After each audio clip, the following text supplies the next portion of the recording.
Hi, my name is Jennifer Cassidy. Did you know that only 45% of middle schools have a computer science class? Yet there are roughly around 21,000 open computing jobs that have an average salary of $90,000.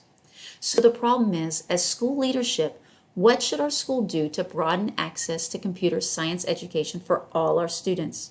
Well, this is not an easy answer. As school leaders, we need to see the importance of a computer science class and not just a technology class.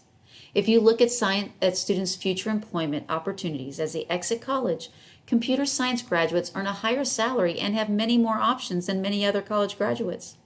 But we need to have buy-in from the academic teachers so that students see the importance of the course.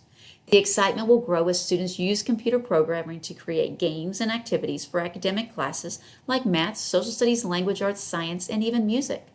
Then, as a culminating activity, students get to test out the creations with their peers that are not currently in the class. The involvement between the academic courses and computer programming class will help spark students' interest, leading them to want to take the class, which will foster more interest in computer science field. So, what is our call to action? All students need to be introduced to computer science and used throughout all the other subjects.